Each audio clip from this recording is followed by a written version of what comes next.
자, 엘리코 페르미라고 하는 이탈리아가 나온 위대한 물리학자가 있습니다. 1901년에 태어나서 1954년에 돌아가셨는데 현대 물리학의 근간을 세운 아인슈타인에 필적할 만한 그런 위대한 물리학자라고 할 수 있고, 페르미의 이름이 들어간 물리학 용어들이 굉장히 많아요.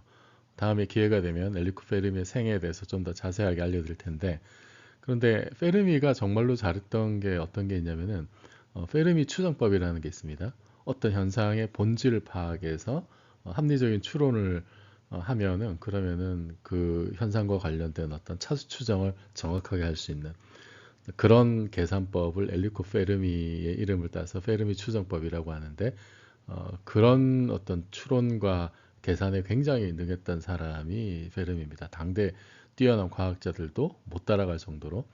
그래서 오늘은 그 엘리코 페르미가 던졌던 그 질문 중에 이런 질문이 있는데요.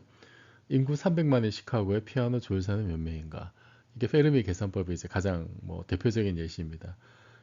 페르미가 이탈리아에 살았는데 그 무솔리니 정권을 피해서 미국으로 망명을 해서 시카고 대학에서 인공 원자로도 처음 만들고, 이제 그래서 시카고하고도 인연이 있습니다.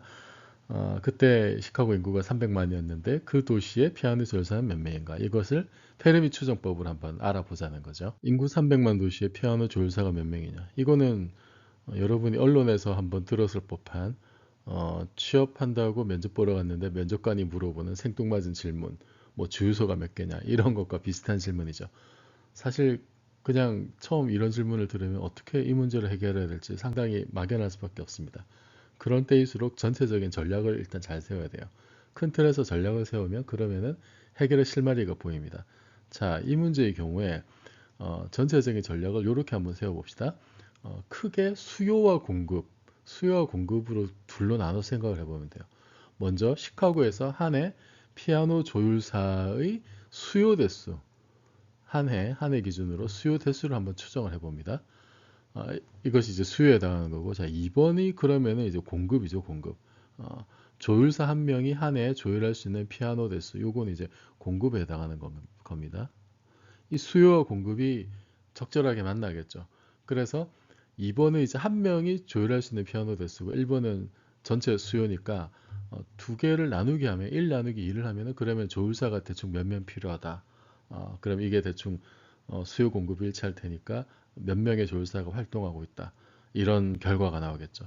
그래서 1번하고 2번 항목에 대해서 우리가 좀 더 세부적으로 추정을 하면은 뭔가 해결의 실마리를 찾을 수 있을 겁니다. 자, 그럼 먼저 1번 사항에 대해서 세부적으로 살펴보죠. 피아노 조율의 수요 대수. 일단 시카고 인구가 300만이라 그랬어요. 300만. 300만인데 자, 피아노는 가구당 가지고 있을 가능성이 많잖아요. 그래서 일단은 총 가구수, 시카고의 총 가구수가 몇 가구나 되느냐, 이거 한번 추정을 해보고, 그 다음에 한 가구당 피아노가 몇 대나 있을 건지 이걸 한번 추정을 해보고요. 그 다음에 피아노당 연간 조율 횟수가 몇 번이 되느냐, 지금 한 해 기준으로 하니까. 요 세 가지를 따져보면은 한 해 시카고에서 필요한 피아노 조율의 수요 대수가 나올 겁니다. 자, 총 가구수. 시카고가 당시 300만이라 그랬는데, 그러면은, 평균 가족 수로 나누면 되겠죠. 가족 수가 한 가구에 몇 명이 가족이 있느냐. 보통 4인 가족이라고 우리가 생각할 수 있잖아요. 그러면 300만 나누기 4를 하면 4분의 3이 0.75니까 이게 75만이 되겠죠. 75만. 75만이 우리가 사실 차수만 따지니까 이게 어디 가까워요? 그냥 100만에 가깝죠. 100만. 100만 가구라고 할 수 있습니다. 그러니까 이게 10의 6승이죠. 100만이면. 이게 결국 뭐란 거냐면은 한 가구당 가족이 3명 있는 거랑 같죠. 3명. 그러면 이게 이제 100만 가구가 나오니까 한 가구당 3명 아니면 4명일 겁니다. 근데 3명이나 4명이나 이게 가구 수가 75만 가구냐 100만 가구냐 이 차이니까, 그럼 우리가 차수만 생각하면은 100만 가구, 그렇게 10의 6승이라고 추정하는 게 그게 합리적이겠죠. 그 다음 가구당 피아노 대수 생각해 봅시다. 미국이 아무리 잘 살아도 한 가구당 피아노를 다 가지고 있을까? 한 가구당 한 대? 이거는 좀 너무 많죠. 너무 많을 것 같습니다. 매 집집마다 피아노가 있을 것 같진 않아요. 그러면은 그 다음 생각해 볼 수 있는 게 10가구당 한 대? 이거는 그럴듯합니다. 그죠? 10가구당 한 대쯤 있을 법해요. 그러면은 이거는 한 가구당 10가구에 한 대 있으니까 한 가구당 0.1대가 있는 거랑 같습니다. 0.1대.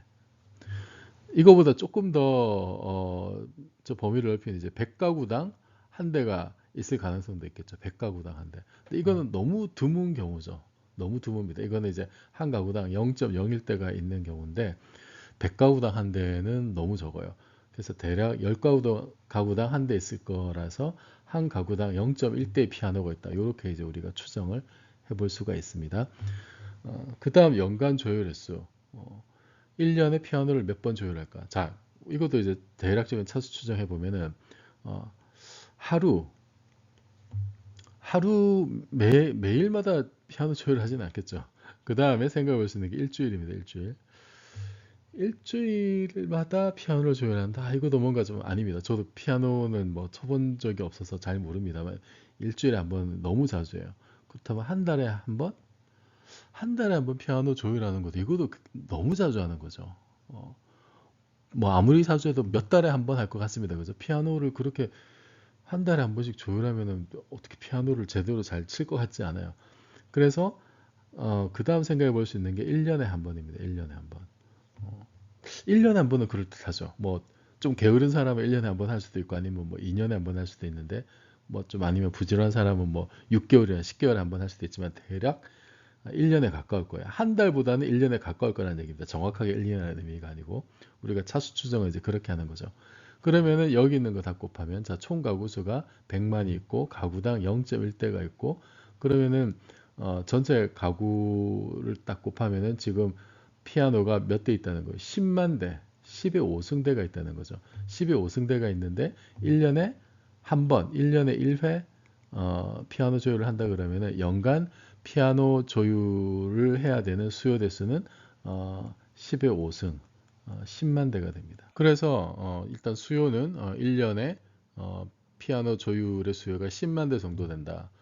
그 다음에는 이제 공급을 알아봐야겠죠. 조율사 한 명이 한 해에 몇 대 피아노를 조율할 수 있을지. 자, 이것도 한번 세부적으로 따져봅시다. 일단 조율사의 하루 조율도 하루에 몇 대나 조율할 수 있을 것인지.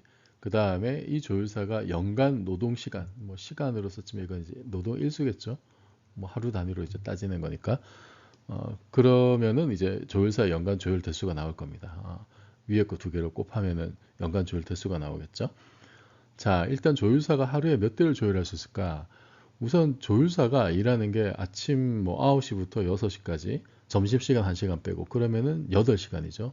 9 to 6 9시간인데 밥 먹는 시간 빼면 8시간. 8시간으로 한번 추정을 해봅시다. 하루에 8시간. 하루 8시간 일을 하는데 자, 피아노를 그러면은 조율하는 데 걸리는 시간, 피아노 조율하고 이동하는 데 걸리는 시간이 얼마나 걸릴까? 대략 1시간일까? 자, 1시간에 피아노를 조율하고 이동한다. 이건 너무 빡빡하죠. 예, 빡빡합니다.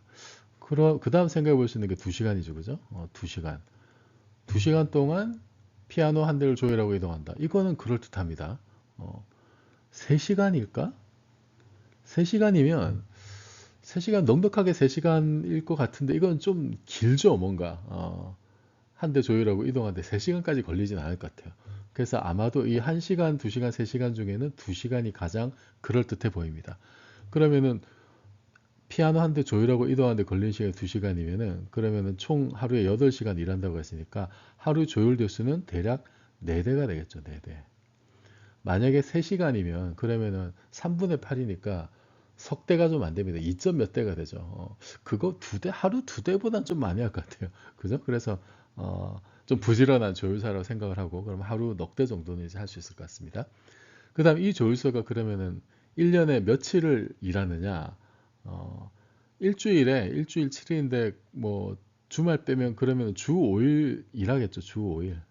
예, 주 5일 일하고 그런데 1년은 몇 주냐면 1년이 대략 이제 52주잖아요. 52주. 그럼 우리가 그냥 이렇게 차수만 생각하면 이제 1년 50주라고 볼 수 있습니다. 그러면은 50주 동안 주 5일 일하면 이게 총 며칠이 되냐면 5 곱하기 50주를 하면은 그럼 이게 250일이 되죠. 250일. 1년에 250일을 일하게 된다.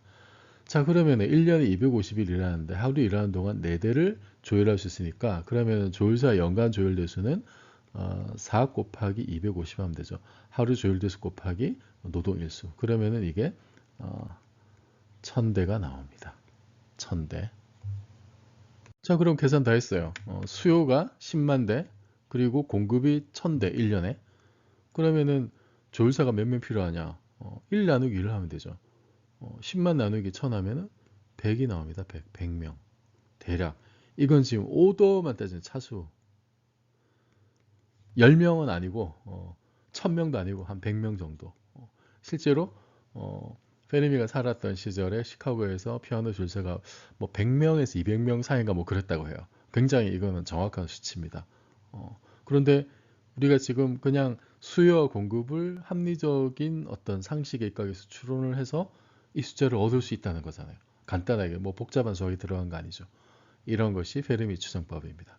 앞으로 이런 사례를 몇 가지 더 소개해 드리도록 하겠습니다.